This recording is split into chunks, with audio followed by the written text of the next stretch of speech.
Bonjour Jim. Bonjour. Alors je te remercie d'avoir accepté d'inaugurer ce nouveau format au fil de la discussion dans lequel je vais inviter des personnes pour éclairer certains sujets. Alors tu es professeur à l'Institut du monde anglophone à la Sorbonne, maintenant retraité, si j'ai bien compris. Oui, c'est ça. Émérite maintenant. Émérite. Tu as publié de nombreux travaux sur la question des migrations aux États-Unis, puis sur les relations internationales, on en dira un petit mot. Mais tu es aussi représentant du Parti démocrate à l'étranger, notamment en France, et tu as participé à la campagne de Bernie Sanders. Et puis enfin, tu as été, comme moi d'ailleurs, et comme beaucoup d'acteurs à gauche, très engagé contre les guerres menées par les États-Unis en 91, 2002 et 2008. Et moi, j'ai commencé mon engagement aussi sur ces sujets-là à l'université d'Orsay contre la guerre en Afghanistan d'ailleurs. Donc l'élection présidentielle américaine a lieu le 5 novembre 2024, même si j'ai bien compris, on n'aura pas les résultats tout de suite. Oui, et même si 15 millions de personnes ont déjà voté. Ah, ça, tu m'éclaireras peut-être là-dessus. Mais alors, du coup, je t'ai invité parce que c'est l'occasion de rediscuter de plusieurs sujets concernant ce qui se passe aux États-Unis, puis d'en débattre, parce que je pense qu'il y a des convergences entre ce qui se passe en Europe et ce qui se passe aux États-Unis, des deux côtés de l'Atlantique. Alors, il y a trois sujets que je vais discuter avec toi. Le premier sujet, ça va être sur la menace néofasciste. On va discuter beaucoup de Trump, parce que je pense que c'est quelque chose qu'on a du mal à comprendre de notre côté. Et ça rentre en résonance, on viendra avec ce qui se passe avec Meloni, Javier Milei, voilà, la menace néofasciste, puis comment on la caractérise, voilà, ça va être le premier sujet. Deuxième sujet, c'est comment on reconstruit une gauche de combat. C'est le sujet aussi qu'on a en France, c'est le sujet aussi que tu as dû avoir avec Bernie Sanders, dans une dialectique de l'unité, la radicalité, comment on construit tout ça. Et puis à la fin, si on a le temps, parce que l'échange risque d'être un peu long, mais si on a le temps, je voudrais quand même avoir ton éclairage sur la nouvelle situation internationale. Et en gros, certains parlaient de choc des civilisations, maintenant on parle plutôt de nouvel ordre mondial, mais quel est le dessous un peu des cartes, notamment la place de l'Amérique et de l'Amérique du Sud aussi, sur lequel tu as travaillé là-dedans. Ça te va ? Ça va. Ça va. Pour la troisième partie, je vais voir dans quelle mesure j'en suis capable. Mais... Écoute, si on n'arrive pas à la troisième partie, c'est pas grave. On aura peut-être un échange là-dessus, mais je pense que voilà, il y a deux gros morceaux déjà. Donc commençons par le risque néofasciste. Moi, j'utilise le terme de fasciste déjà. J'ai beaucoup lu les livres d'Ugo Paglietta que tu connais peut-être, et c'est lui qui m'a convaincu d'utiliser ce terme de néofasciste pour caractériser des phénomènes qui vont de Poutine à Modi, à Orban, etc. Bolsonaro, Trump, voilà. Donc moi, la première question que j'ai envie de te poser, de quoi Trump est-il le nom ? Je ne sais pas si tu connais, il y avait un livre de Badiou qui était « De quoi Sarkozy est-il le nom ?» oui. Et ben, c'est un peu la même question que j'ai envie de te poser en préambule, sachant qu'après on ira regarder un peu plus dans le détail les menaces et les raisons de son succès quand même, au moins une première fois, et on n'espère pas une deuxième fois. On va commencer par le théorique, on peut entrer dans le détail après, mais je suis, comment dire, obligé de poser la même question que tu t'es posée. Est-ce que la catégorie de fascisme est appropriée ? Est-ce que c'est le terme qui s'impose ? J'ai tendance à penser que oui, pas seulement comme exclamation, comme manière de dénoncer, mais également comme concept, parce qu'il y a des aspects des mobilisations autour de Trump qui sont très, très inquiétants et qui suggèrent quelque chose comme les fascismes européens des années 30.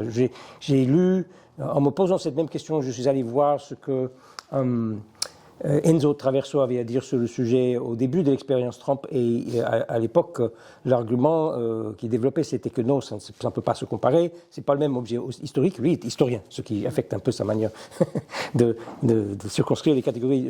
Je pense qu'on peut ouvrir la catégorie un peu, on n'a pas affaire à quelque chose qui ressemble terme à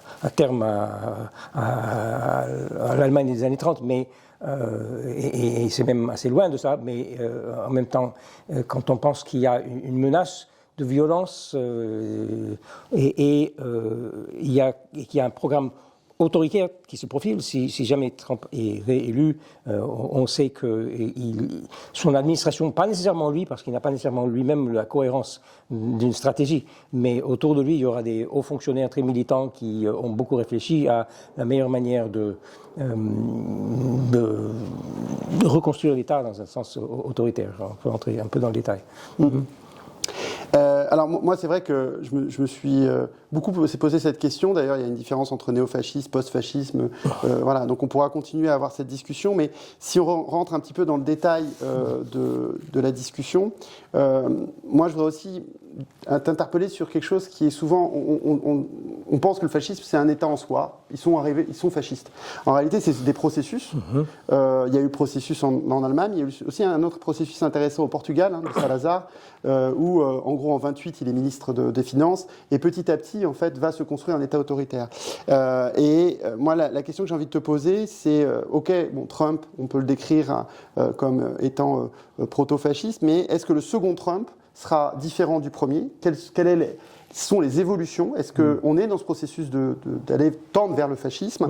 Et quels sont les vrais risques, si on rentre dans le détail, en termes de démocratie, est-ce que tu peux nous les lister, en termes de liberté fondamentale pour les femmes et pour les syndicats, et aussi en termes de risques pour les minorités, et notamment les étrangers, sachant que déjà, quand on dit ça, ça caractérise le fascisme, autoritarisme, bouc émissaire, renoncement aux libertés fondamentales. Voilà. Mais est-ce que la question que nous on se pose avec Marine Le Pen en France aujourd'hui, c'est si elle arrivait au pouvoir, est-ce que par exemple elle interdirait l'exercice du syndicalisme à terme, pas tout de suite peut-être, mais ces questions-là sont en débat au sein de la gauche. Et je voudrais avoir ton point de vue, alors que dans quelques jours, peut-être qu'on peut avoir une mauvaise surprise et l'arrivée de Trump au pouvoir. Ok.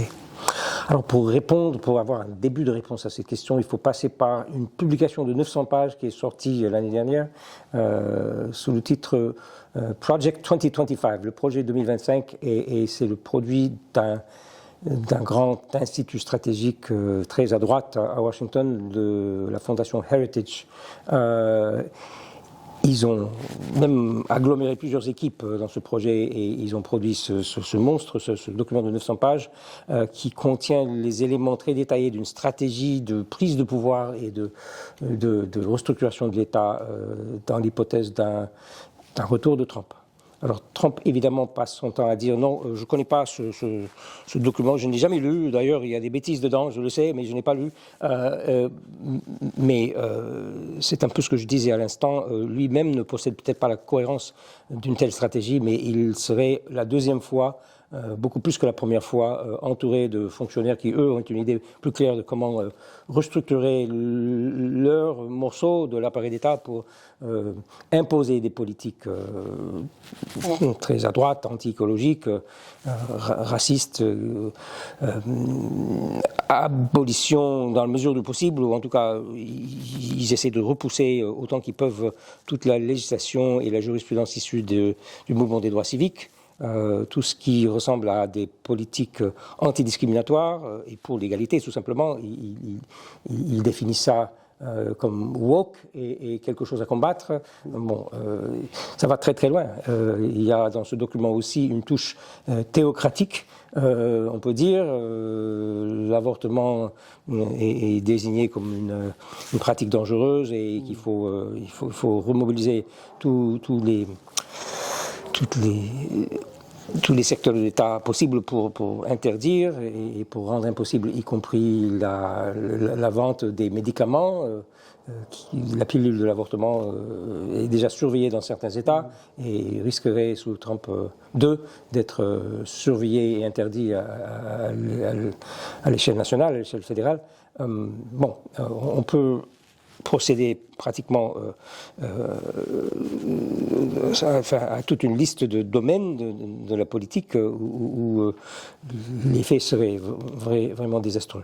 Et il y a évidemment toute la partie, il y a toute une dimension ultralibérale contre toute forme de réglementation. Et pour ça, ce que le projet 2025 a prévu, et encore une fois, ils réfléchissent à ce genre de choses depuis très longtemps.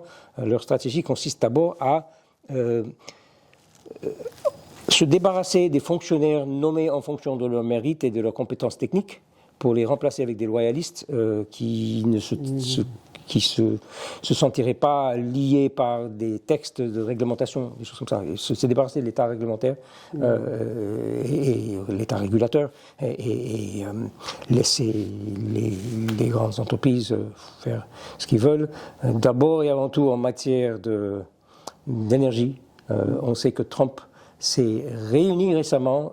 C'est une réunion semi-secrète, mais il y a eu des échos et des fuites dans la presse, et on sait qu'il s'est réuni avec des patrons des industries d'énergie fossile en leur promettant pratiquement tout ce qu'ils veulent s'il est réélu. Vous contribuez aux caisses de ma campagne, et je vous promets que c'est vous qui écrirez la législation une fois que je serai de retour.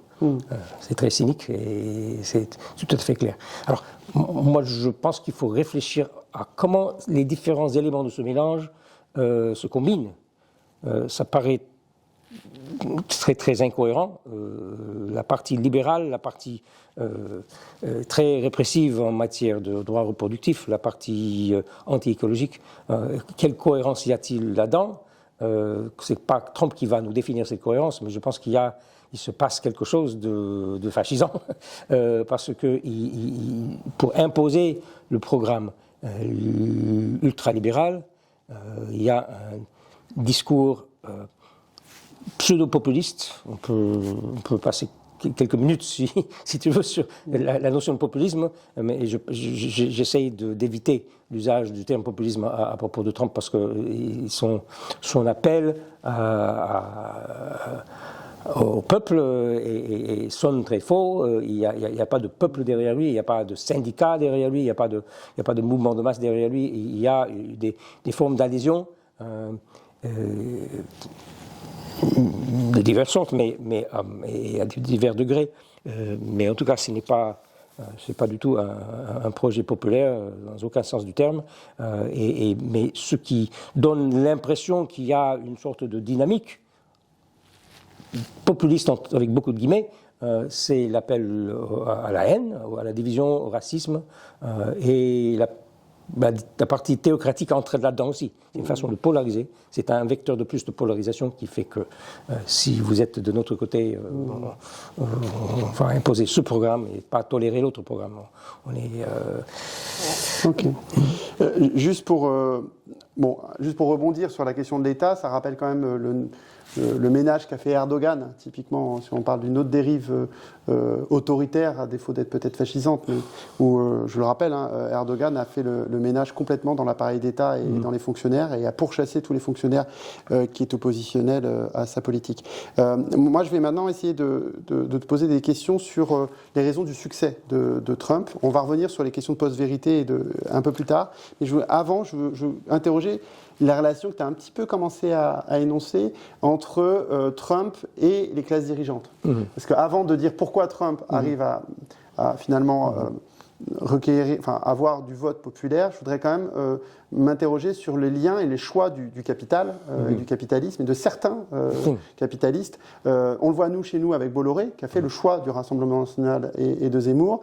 On l'a vu au moment du Brexit, il y a un excellent ouvrage qui traite de ça. Je pense que je me souviens plus, je crois que c'est la finance autoritaire ou quelque chose comme ça, qui montre qu'une partie de la bourgeoisie anglaise a fait le choix du Brexit, contrairement à ce qu'on croit. Et donc il y a une bataille dans le capitalisme entre ceux qui ont fait le choix quasiment du néofascisme et ceux qui continuent de faire le choix d'un social-libéralisme ou d'un libéralisme de droite. Qu'en est-il un peu de Trump et quels sont ses soutiens au sein il y a Elon Musk, faut dire un beau mot d'Elon Musk. Quels sont ses soutiens au sein du grand capital, pour faire un peu caricatural? Alors, cette question a été posée par quelqu'un qui est très compétent en la matière, c'est l'économiste et journaliste Doug Henwood. Il a écrit récemment dans The Nation un article sous le titre, en gros, qui sont les capitalistes de Kamala Harris? Mais il pose aussi la question de qui sont les capitalistes de Trump. Et il essaye c'est un tout premier essai, mais il essaie d'aller vers une sorte de sociologie qui différencie les secteurs de capital qui vont vers l'un ou vers l'autre, vers l'une ou vers l'autre. Il semblerait que Kamala Harris, qui reçoit beaucoup d'argent, la campagne, de toute façon, les campagnes américaines sont de plus en plus noyées dans l'argent. Il y a plus de limites à cause de la jurisprudence d'il y a une dizaine d'années. Et elle reçoit beaucoup d'argent de Silicon Valley, de de la haute technologie, intelligence artificielle, des secteurs qui, semble-t-il, n'ont pas grand-chose à voir avec l'industrie, enfin, la fabrication d'objets. Trump a beaucoup de succès, évidemment, comme on l'a dit, avec les industries du charbon, du gaz naturel liquide, etc. Tout ce qui est énergie polluante, mais aussi d'autres industries. Je ne peux pas aller plus loin pour l'instant, mais en tout cas, il y a un début de réflexion là-dessus. Il faut creuser ça. Non, mais sur l'Angleterre, ce qui était vraiment intéressant sur cette situation-là, c'est de voir que c'était le capitalisme des fonds de pension, finalement, qui soutenait le Brexit, contre le capitalisme, finalement, plus traditionnel, qui soutenait le Remain. Juste, on va maintenant essayer de s'interroger sur la séduction des classes populaires. Parce bien sûr, tu l'as dit, il ne défend pas un programme, pas plus que Marine Le Pen d'ailleurs, un programme pour les classes populaires. Néanmoins, il y a une forme de séduction des classes populaires. Par où ça procède? Comment il y a un divorce entre la classe ouvrière blanche essentiellement et le vote démocrate? Quelles sont les raisons un peu de cette séduction? Et en France, si je veux un peu faire le parallèle, ce qu'on voit, c'est qu'évidemment le principal motivation du vote RN, c'est le racisme, mais le racisme a toujours été très élevé. Donc en fait, c'est que le RN arrive de plus en plus à politiser le racisme et finalement en faire le seul argument de vote, alors qu'avant, des gens qui étaient aussi racistes pouvaient parfaitement voter à gauche parce que c'était pas la première motivation pour le vote. Qu'en est-il aux États-Unis et comment expliquer finalement ce relatif, et est-ce qu'il y a un relatif succès? Parce qu'il faut toujours aussi, en France, on a bien, et c'est plutôt Piketty qui a bien montré que les classes populaires, ce n'est pas vrai, votaient pas Rassemblement National. Par contre, les ouvriers, mais qui ne recoupent pas l'ensemble des classes populaires, parce qu'une grande partie des gens qui sont mal payés, qui travaillent dans la sous-traitance, sont dans les services, et ils ne sont pas des ouvriers en France. Et il ne faut pas mélanger non plus classe populaire et ouvriers.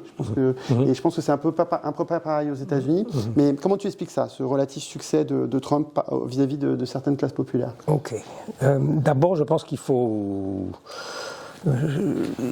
démystifier une chose, l'idée que Trump a une énorme base de la classe ouvrière blanche, je ne suis pas du tout sûr. Je pense qu'il a une bonne partie de sa base, ce sont des gens d'une classe moyenne très solide, ils ont de l'argent, ils ont des entreprises, il n'y a pas que des ouvriers chez eux.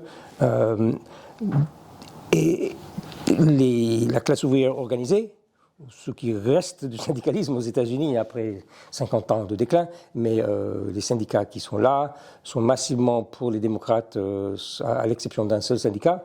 Ce sont les Teamsters, dont le président est pro-Trump, et dont une partie de la base est également pro-Trump. Je pense que ce qui a permis le premier succès électoral, qui était très très relatif, mais qui a permis au Trump de gagner avec le système de scrutin qu'on a, en 2016, il a gagné avec une toute petite marge dans 3 États du Nord-Est qui sont des États ex-industriels, un peu comme Longwy en France. Enfin bon, il y a des analogies tout à fait convaincantes parce que dans des zones ex-industrielles où il y a une classe ouvrière qui a été mise au chômage, qui a du mal à se convertir et qu'on peut persuader avec un discours ce thème c'était bien mieux avant. C'est un début de réponse, mais je pense qu'il y a aussi une partie de la réponse est genrée. On sait que Trump a beaucoup plus de soutien chez les hommes que chez les femmes. Il a une majorité d'hommes à l'échelle nationale. Il perd un peu avec les hommes diplômés, mais globalement, il a la majorité de l'électorat masculin, alors que Kamala Harris a une majorité très claire aussi de l'électorat féminin. Et on sait aussi que dans les dernières semaines de la campagne, à un moment où on est à peu près sûr des deux côtés qu'on a épuisé les possibilités de la base qu'on connaît, la campagne Trump va, semble-t-il, ils essayent, en tout cas, ils déclarent vouloir aller vers des personnes qui n'ont jamais voté dans le passé, qui sont peut-être des personnes qu'on peut convaincre, mais le plus difficile, c'est de les convaincre d'aller aux urnes parce qu'ils se sentent marginalisés. Je ne sais pas quel succès ils auront avec ça. Je pense qu'en face, les démocrates sont beaucoup plus systématiques dans la mobilisation du vote, mais on reviendra à ça tout à l'heure. Voilà quelques éléments de réponse. Je n'ai pas encore une sociologie de ce néofascisme trumpiste. C'est très multiclasse aussi. C'est géographiquement déterminé aussi. On sait que les grosses majorités de Trump sont dans les États dits rouges qui se trouvent dans le centre du territoire et sur les deux côtes, avec quelques exceptions, ce sont les États dits bleus. Où, alors dans mon État du Massachusetts, on trouve difficilement plus de 30% d'électeurs républicains et aucun membre du Congrès envoyé par la délégation du Massachusetts au Congrès est 9 démocrates et 0 républicains. Ce serait l'inverse dans un État comme l'Oklahoma ou l'Idaho où les républicains sont à plus de 70%. La géographie compte aussi. Mais ça, c'est fascinant parce que si tu vois bien les débats en France, je pense que tu les suis puisque tu vis en France, entre le vote dans les zones rurales et le vote en milieu urbain. Moi, j'avais observé dès 2012, je me souviens, j'aime bien les chiffres, donc j'avais un peu regardé les progressions du vote de la gauche radicale et j'avais dit, on progresse dans les villes et on chute dans les zones rurales. C'était en 2012, déjà à l'époque. Et ça n'a cessé de se confirmer, c'est-à-dire qu'on se renforce vraiment dans les zones métropolitaines et les villes, mais en fait, on descend dans les zones rurales. Et donc, du coup, il y a eu tout un tas de débats en France sur cette cartographie qui est quand même, on parle de diagonale du vide en France. Et là, ce que tu décris quand même, est assez intéressant parce qu'à bien des égards, c'est la même situation. Hein. Yeah.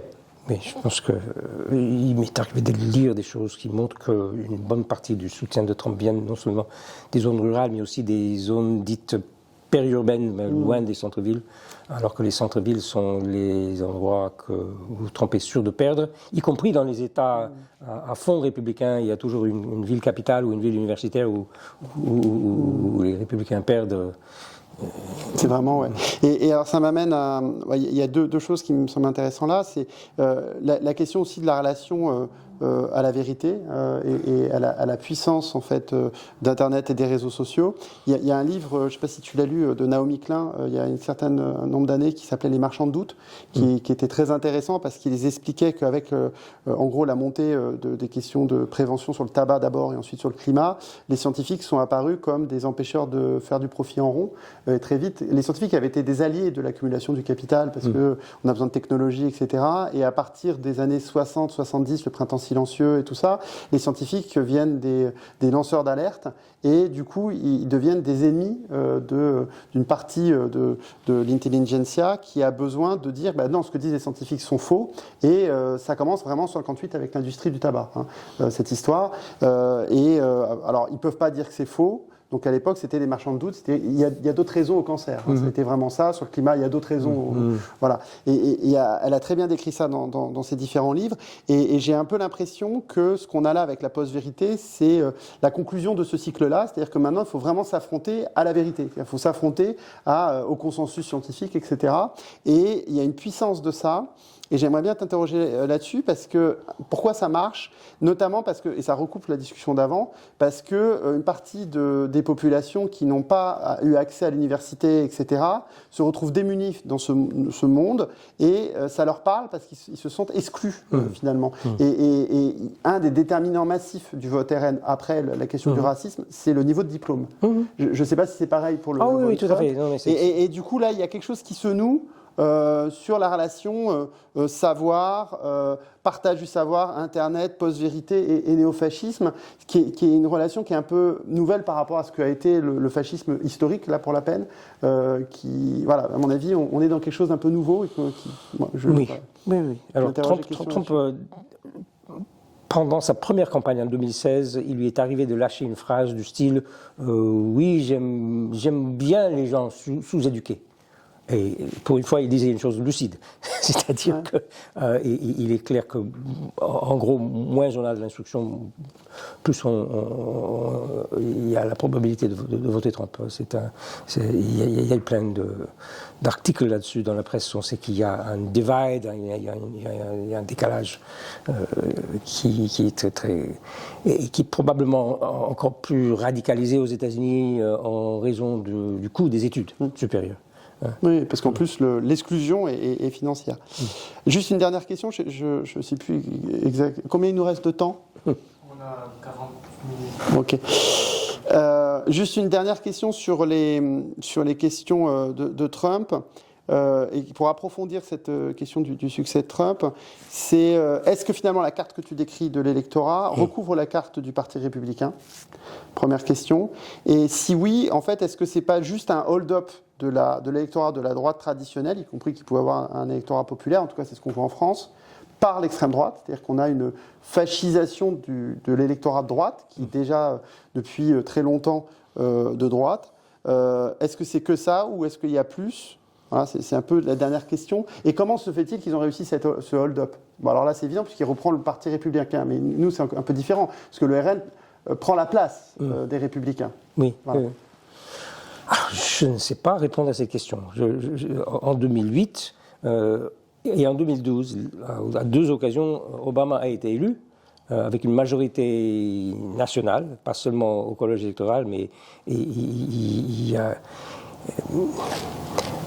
Tout dépend comment on définit la droite. On peut dire aussi, je n'hésite pas à le dire, même si je suis membre du Parti démocrate, c'est un parti qui n'est pas un parti de gauche. Oui. Il y a un secteur de droite non négligeable là-dedans. Biden vient de là. Je ne sais pas si c'est une réponse. Je pense qu'il y a un électorat peut-être flottant de ce point de vue. À vrai dire, je n'ai pas parfaitement saisi le sens de la question. C'est-à-dire que moi, j'ai un peu l'impression quand même que, en France, si tu prends le cas de la France, que l'extrême droite arrive à remplacer la droite. Avec des idées d'extrême droite. En France, c'est un peu surprenant plus qu'aux États-Unis, parce qu'en France, le gaullisme, qui est la droite française, c'est construit contre l'extrême droite. Donc il y a un peu une anomalie. Moi, j'ai essayé d'expliquer ce succès. Et je me demandais comment quelqu'un qui vient quand même de l'extrême droite, en tout cas qui a des idées quand même très clairement d'extrême droite aux États-Unis, arrive à prendre le contrôle de la droite américaine. C'était un peu ça ma question. Est-ce que c'est juste, ou alors peut-être c'est un autre phénomène et ça se recoupe pas. Pour répondre à cette dernière partie de la question, ce que je peux dire, c'est que j'ai été témoin des débats entre les candidats républicains en 2016, quand Trump a balayé tous les autres, en les insultant, en insultant leurs femmes, en disant qu'ils étaient cons et qu'ils n'avaient rien compris et qu'ils avaient laissé le pays être envahi par des immigrés, alors que moi, je vais ériger un mur. Je pense qu'il a réussi à mettre la main sur tout un parti, parce qu'il n'y a plus personne dans ce parti qui ose lever la voix pour dire non, on ne peut pas se présenter au public comme ça, on ne peut pas gouverner comme ça. Les quelques personnes au Parti républicain qui restent et qui tiennent un discours anti-Trump sont déjà dehors. Ils ont perdu leur poste où ils ne se représentent plus. Exemple, la fille de Dick Cheney, ancienne représentante du Wyoming, qui maintenant est en tournée avec Kamala Harris pour dénoncer le danger Trump, mais elle représente... Non. Mais comment il a réussi? Excuse-moi d'insister, parce que ça paraît fou. C'est un type, il arrive, il y a un appareil, qui est l'appareil du Parti républicain, qui est un très vieil appareil. Comment un type qui arrive comme ça pour une primaire, ensuite fait le ménage et arrive à prendre l'ensemble de l'appareil? Alors, je pense que les appareils de parti ne sont pas la même chose aux États-Unis et en France, ou en Europe plus généralement, parce qu'on a affaire à... Les partis n'ont pas nécessairement une grande cohérence politique. Les deux grands partis n'ont pas de programme, il n'y a pas d'instance permanente de réflexion autour d'un programme. Ce qu'on fabrique tous les 4 ans, à la va-vite, c'est ce qu'on appelle la plateforme. Il y a une plateforme démocrate qui n'est pas un programme. Et ensuite, il y a sur le site web de Kamala Harris des propositions qui ne sont pas la plateforme et encore moins un programme. Donc bref, on n'a pas la même les engagements n'engagent que ceux qui les croient. Mais il y a... Et là où il y a un appareil, dont la principale fonction est de lever des fonds et pas de chercher une cohérence idéologique ou politique. Et par ailleurs, le choix des candidats des deux côtés, républicains et démocrates, est décentralisé. On peut se présenter dans une élection primaire démocrate dans telle circonscription de New York ou de Chicago, avec un discours et même une pratique militante de gauche, voire socialiste, etc., et ce petit S, et avec une chance d'être élu, alors qu'on se présente avec le même discours et la même pratique au cœur du Texas et non jamais. Les démocrates, il y a différentes manières d'être démocrate. Et ce qui est curieux, c'est qu'il n'y a plus beaucoup de manières d'être républicain. Trump a tout rasé. On va peut-être passer donc à la deuxième partie, si ça ne te dérange pas. Parce qu'évidemment, une des raisons du succès des droites et des extrêmes droites, c'est les renoncements de la gauche quand elle est au pouvoir. Et donc moi, j'avais envie de t'interroger évidemment d'abord sur Kamala Harris, puisque ce sera peut-être elle la prochaine présidente des États-Unis, si c'est pas Trump, qu'on la connaît pas en France. On connaît Biden, on connaît Obama, mais on connaît très peu Kamala Harris. C'est bientôt son anniversaire, non, c'est ça? Je pense qu'elle a eu son anniversaire il y a un jour ou deux. Là. Voilà, donc on lui fête bon anniversaire. Mais moi, j'aimerais d'abord te questionner sur la place de Kamala Harris au sein du Parti démocrate. Tu dis, oui, finalement, c'est pas un parti comme on peut les avoir en France, mais elle, comment elle se positionne politiquement, d'un point de vue de l'agenda néolibéral, typiquement? Est-ce qu'elle est pour la poursuite de cet agenda néolibéral, comme la plupart des présidents des États-Unis démocrates précédents? Et qu'est-ce que sa campagne et son investiture dit de l'évolution globale du Parti démocrate? Où on en est en termes de centre de gravité? On voit en France, juste parce que à chaque fois je refais le parallèle, que le Parti socialiste, pour l'instant, de Faure, avec lequel on construit le nouveau Front populaire, n'est pas le même que ce que défendait François Hollande quand il était au gouvernement. Il y a eu des bougées, y compris les mêmes qui ont été au gouvernement, défendent pas exactement les mêmes choses aujourd'hui, encore en commission ce matin. On sent quand même qu'il y a un bougé à gauche qui permet le nouveau Front populaire, parce que ça permet un dialogue. Ils ont appris quelque chose de l'explosion en vol. Mais en fait, on sait si le bougé est vraiment significatif que quand ils arrivent au pouvoir en général. Mais qu'en est-il aux États-Unis? Est-ce qu'il y a eu un bougé vers la gauche? Est-ce qu'il y a eu quand même un minimum de critique de l'agenda néolibéral, en gros de privatisation à tout prix, voilà, ce type de choses qu'on a eu nous en France? Voilà, première question. Ok. Alors, il n'existait pas de gauche visible ou audible au sein du Parti démocrate avant les campagnes présidentielles de Bernie Sanders dans les élections primaires de 2016 et 2020.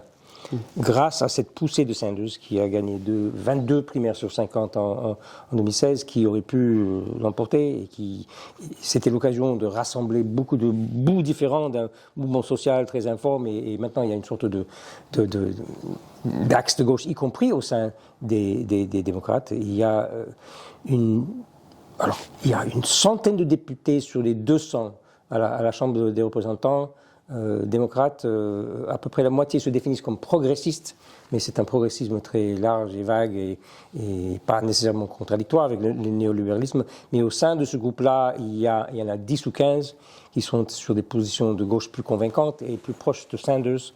Ils sont peut-être... on a commencé modestement avec 4, il y a 4 ans, le squad de Alexandria Ocasio-Cortez, Ilhan Omar, Ayanna Pressley de mon État de Massachusetts et le 4e c'était Rashida Tlaib de Michigan. Et dans la conjoncture de 2020, avec des élections qui approchaient, la panique d'un retour de Trump et la pandémie, c'était l'occasion pour Biden d'être un peu plus rooseveltien qu'il l'aurait été d'habitude, dans des conditions plus normales. Il a fait appel à des conseillers, y compris à gauche, pour construire un programme qui s'est traduit par 2 ou 3 d'énormes lois avec 50 000 choses dedans chaque fois. Inflation Reduction Act, c'est une liste de 50 000 choses dedans, mais où quelque chose comme 900 milliards de dollars ont été dépensés, en partie pour des énergies propres, en partie pour des énergies sales, en contrepartie parce qu'il y avait un sénateur qui a insisté pour équilibrer, entre guillemets, et pas mal de création d'emplois. Et donc, cette petite gauche qui existe au sein des démocrates a pu avoir une influence à ce moment-là. Je pense qu'il y a une influence aussi parce qu'il y a une énergie militante qui émane de cette minorité démocrate de gauche qui fait que Kamala Harris est peut-être plus militante qu'elle ne l'aurait été sans être poussée comme ça sur des questions de d'égalité, de défense du dispositif des droits civiques issus du mouvement des droits civiques, elle vient elle-même, pour répondre à la première partie de la question, elle vient elle-même plutôt de la droite du parti. Elle a été choisie par Joe Biden, non seulement parce qu'elle est de mère jamaïcaine, de père indien, ou l'inverse, et noire, et femme, etc. Pas seulement pour ça, mais aussi parce qu'elle vient d'une aile plutôt de droite, ou centre-droite du Parti démocrate. Et Biden a choisi quelqu'un qui était idéologiquement assez proche. Oui, alors... elle a essayé elle-même de faire campagne contre Biden et contre plusieurs autres, contre Sanders en 2020. Elle était brièvement dans les primaires, mais elle a fait flop, elle était très mauvaise candidate. Qu'elle ressorte maintenant comme vice-présidente et comme candidate vers laquelle tous les démocrates se tournent. C'est une ironie de l'histoire. On n'attendait pas elle nécessairement comme figure historique, mais on n'a vraiment pas le choix. Et je trouve qu'elle est plutôt à la hauteur, comme sa manière de faire campagne, la connaissant et connaissant son passé, je la trouve plutôt bien. Malgré tout assez efficace comme candidate. Ça reste très serré. D'accord. Du coup, on va interroger une autre contradiction pour la gauche sur cette campagne, c'est la question internationale et notamment la question de Gaza et de ce qui se passe au Liban. On l'a rappelé en introduction, toi comme moi, on a été des militants contre les guerres impériales donc en Afghanistan, en Irak, et la situation en Palestine depuis très longtemps en fait est source de débats et de conflits. Il y a eu les attaques terroristes évidemment du 7 octobre. Il y a eu maintenant une réplique alors il y a les débats, est-ce qu'il y a un génocide ou en tout cas il y a une menace de génocide et on fera un point à mon avis plus tard. Mais face à cette situation, nous, ce qu'on dit, c'est qu'il faut arrêter de soutenir Israël et l'État qui mène cette guerre atroce. Et il faut arrêter de vendre des armes, il faut voir être beaucoup plus dur, on aurait pu renvoyer des ambassadeurs. Or, traditionnellement, les démocrates sont plutôt en soutien de l'État d'Israël. Tu me diras si c'est vrai. Et comment ça percute la campagne, cette affaire? Parce qu'on a vu aussi quand même que les jeunes se mobilisaient contre la guerre à Gaza. Est-ce qu'il ne risque pas de lui manquer des voix à cause des positions du Parti démocrate sur ces sujets-là? J'ai rejoint les démocrates il y a 3 ans. Dans quelques périodes antérieures, j'ai été membre du Parti démocrate autour de 2002-2003. Les démocrates demandaient à des militants du mouvement anti-guerre en Irak de les rejoindre et je l'ai fait. Je suis démocrate actuellement, mais il y a des contradictions à assumer et même des couleuvres à avaler. Et la plus difficile contradiction à assumer, c'est vraiment terrible, c'est la situation à Gaza et la ligne de défense quasi inconditionnelle de l'administration Biden à tout ce que fait Israël dans les pires conditions. Les démocrates vont perdre des voix là-dessus. Il est à peu près certain que dans l'État de Michigan, où il y a 200 000 Arabes américains, combien d'électeurs y a-t-il là-dedans? Peut-être la moitié de ce chiffre, ou peut-être plus. En tout cas, il y a beaucoup de gens qui ont juré qu'ils ne voteraient pas, qui ont voté démocrate avant, qui ont juré de ne pas le faire, tant qu'un démocrate au pouvoir soutiendra ce qui se passe à Gaza, au Liban et peut-être demain en Iran. Le mouvement d'étudiants, je suis personnellement rempli d'espoir par ce mouvement d'étudiants, mais ce mouvement d'étudiants est muselé, réprimé. Il y a plus de liberté de parole dans les universités autour de cette question. Et les quelques démocrates qui tiennent une autre parole, un autre discours et une autre vision de ce conflit sont obligés de, s'ils veulent soutenir Kamala Harris dans cette campagne, ils doivent se taire là-dessus ou garder ce qu'ils ont à dire pour leur blog et pas pour le discours public. C'est compliqué. C'est très compliqué. C'est très compliqué parce que il y a aussi des petits candidats. Il y a notamment une petite candidate, l'écologiste, la docteure Jill Stein, qui se présente dans plusieurs États. Elle n'a pas réussi à être sur le bulletin de vote dans tous les États, mais elle est dans le bulletin dans 35 ou 40 États, et dont l'État de Michigan. Je ne sais pas dans quelle mesure elle est vraiment écolo, mais elle anime la candidate présidentielle à quelque chose qui s'appelle le Green Party, qui n'est pas vraiment un parti très enraciné. C'est un parti qui apparaît plutôt tous les 4 ans. Et elle se présente pour la 3e fois et elle risque d'avoir, on ne sait pas, mais elle peut avoir 40-50 000 voix dans le Michigan, qui est un des 7 États clés. Et ça peut, les 15 voix du collège électoral que ça représente peut être fatal pour les démocrates. Et sur d'autres questions, est-ce que Kamala Harris, elle tient la ligne, par exemple sur l'immigration, sur la question financière, sur les impôts, ou est-ce qu'elle, face à l'affrontement avec Trump, est-ce qu'elle recule? Dans la campagne et ces derniers mois, c'était déjà le cas de Biden avant qu'il se retire, il y a un recul très net sur l'immigration. Au lieu d'essayer d'expliquer au public que les flux sont le résultat d'un système mondial très inégal, sont le résultat de décennies d'impérialisme américain dans la région des Amériques, sont le résultat de facteurs que le président en exercice ne contrôle pas. Au lieu d'essayer d'expliquer ça, la campagne de Kamala Harris et Biden aussi déjà ont adopté un discours qui s'adapte à l'ère du temps, en gros. Si Trump démonise les immigrés en disant qu'ils mangent des animaux domestiques, des bons habitants. J'ai vu ça, c'est hallucinant, non? Et dans les derniers jours de la campagne, ça devient de plus en plus délirant dans ce sens. Quand il ne sait plus quoi dire, et il revient toujours sur les immigrés qui envahissent et qui sont tous des criminels, qui vont tous vous couper la gorge. Dans ces conditions, les démocrates n'ont pas été très courageux. C'est peut-être compréhensible dans un calcul rationnel du comportement de l'électorat. Peut-être qu'il y a plus à gagner en évitant de prendre la défense des immigrés, parce qu'on a l'air de prendre la défense de ces envahisseurs. Donc, la tactique de Kamala Harris consiste à dire que Trump lui-même, l'année dernière, a saboté un morceau de législation qui allait dans son sens, parce qu'il voulait garder le problème pour lui. Il ne voulait pas résoudre le problème de manière bipartisane. Il préférait que le problème reste béant pour qu'il puisse ensuite dire que c'est moi qui vais le résoudre. Donc, et cette solution, c'était quoi? C'était une solution effectivement bipartisane où les démocrates auraient adhéré à un programme de blindage complet de la frontière et dans des conditions très draconiennes, un peu comme à l'époque de Trump pendant la pandémie.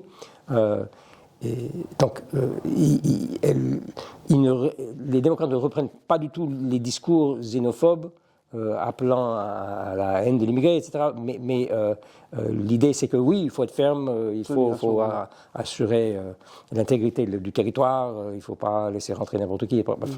Il y a recul. Peut-être une dernière question sur cette partie de la gauche.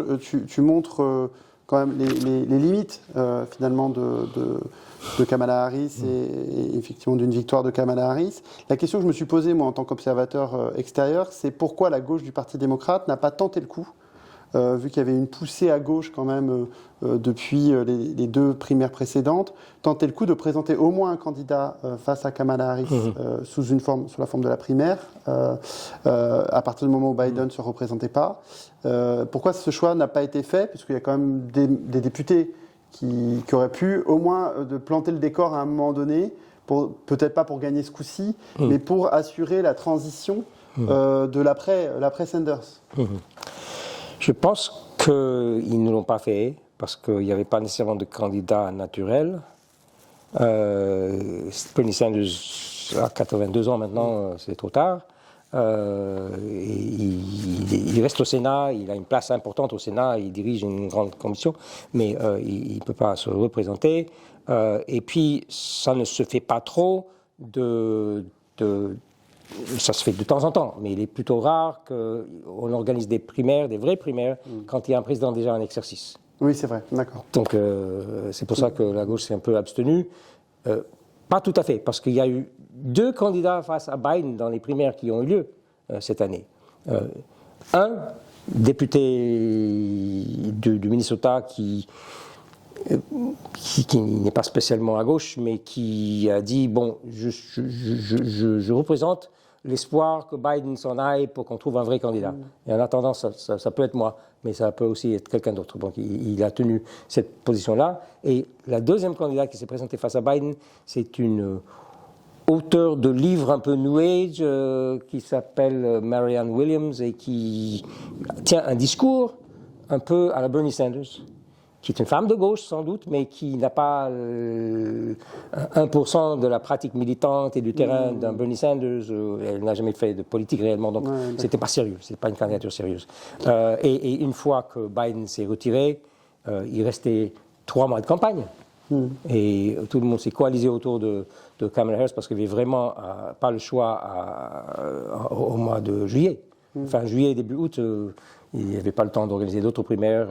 On était déjà en train d'imprimer les bulletins pour ceux qui votent d'avance. Bon, bref, la prochaine fois. La prochaine fois. Très bien, on va conclure juste sur la dernière question que je voulais te poser quand même sur la troisième partie. Je voulais quand même qu'on ait une dimension internationale à toute fin de l'entretien, parce qu'on est dans une situation assez angoissante avec une agression russe en Ukraine qui dure. On est plus de 300 000 morts maintenant dans la guerre en Ukraine. On a des tensions avec la Chine autour du détroit de Taïwan qui s'intensifient. Et on sent bien un retour de tensions inter-impérialistes très préoccupantes.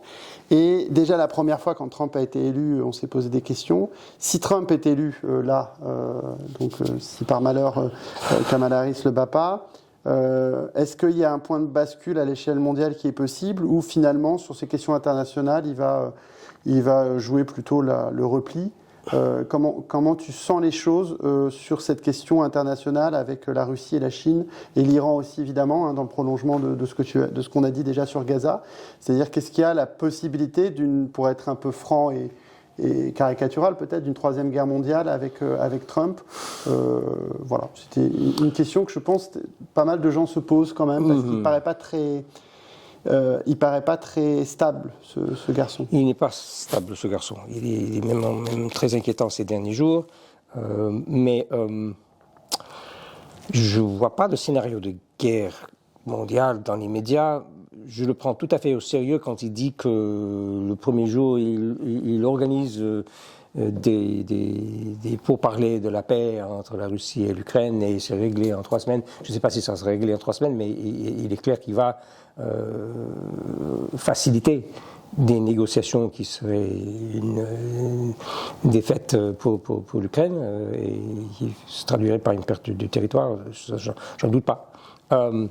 Pour Israël-Palestine, il serait à la limite pire que les démocrates. Je ne sais pas si c'est difficile d'assister à pire que ce qu'on voit aujourd'hui à Gaza, mais en tout cas, on sait que Trump n'a pas émis la moindre objection à ce qui se passe à Gaza, sauf pour dire que ça ne va pas assez vite. Il faudrait nettoyer ça plus vite. Mais nettoyer dans quel but? Pour faire de Gaza, ou au moins le nord de Gaza, un territoire annexé par Israël, ou en tout cas recolonisé. Et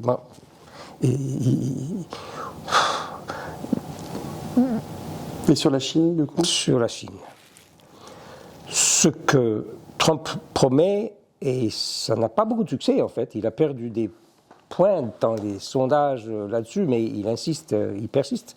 Il insiste sur la nécessité de généraliser les tarifs douaniers sur tout ce qui vient de l'étranger, de Chine ou d'ailleurs, en disant que oui, le consommateur y gagnera, que ça sera une façon de réaffirmer et de protéger l'industrie des États-Unis, mais tous les économistes qui sont penchés sur la question disent que non, ça se traduirait plutôt par une énorme taxe pour le consommateur.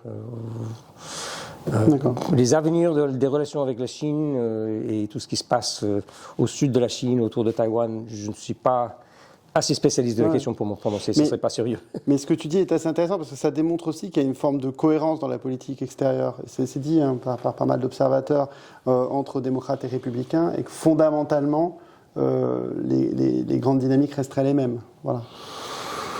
Oui, alors je pense que Kamala Harris, la présence d'une démocrate à la Maison-Blanche rassurerait beaucoup les États membres de l'OTAN, beaucoup plus que Trump, qui a tenu des propos très insultant sur l'OTAN qui non seulement veut extorquer plus d'argent aux États membres, mais il menace aussi de laisser les Russes faire ce qu'ils veulent autour de leur... Bref. Bon, en tout cas, je te remercie pour cette discussion. Et puis, voilà, je pense que ça a été un éclairage intéressant sur à la fois le risque Trump, sur les débats de la gauche aux États-Unis. Et puis, on verra bien le résultat. Donc, en rappelant que l'élection, c'est le 5 novembre. Donc, tu disais qu'une partie des Américains ont voté. Juste pour nous dire comment ça marche aux États-Unis. Donc, c'est un vote en un coup, hein, et c'est pas un vote direct du président. Juste, on finit là-dessus, parce que c'est vrai que les gens ne comprennent pas forcément. Pendant longtemps, depuis longtemps, il existe la possibilité de voter avant la date, quand on habite à l'étranger, quand on est dans les forces militaires, etc. Ces choses existent, mais la pratique du vote en avance de la date du jour des élections, ça s'est généralisé en 2020 à cause de la pandémie. À cette occasion, les républicains ont émis des objections et ont développé un discours de méfiance par rapport au vote qui n'est pas le jour même, méfiance aussi par rapport à l'idée qu'il puisse y avoir une fraude massive en raison des étrangers qu'on laisse voter, alors qu'il n'en est rien, ça n'est absolument pas prouvé, ça arrive très très rarement. Cette année, les républicains ont compris qu'il y a un intérêt à pousser leurs troupes à voter avant, comme les démocrates, parce qu'ils risquent de perdre sinon. Ce qui est absolument phénoménal dans ces élections, je n'ai jamais vu une chose pareille, c'est que les grands experts en sondage, ceux qui font les sondages, ceux qui analysent les sondages et ceux qui font des moyennes, des meilleurs sondages, etc., sont incapables de dire ce qui va se passer, ne serait-ce que dans un seul des États clés. C'est le mystère. On est vraiment l'avenir du monde est suspendu à ça. Fin du suspense, donc courant novembre. Je te remercie.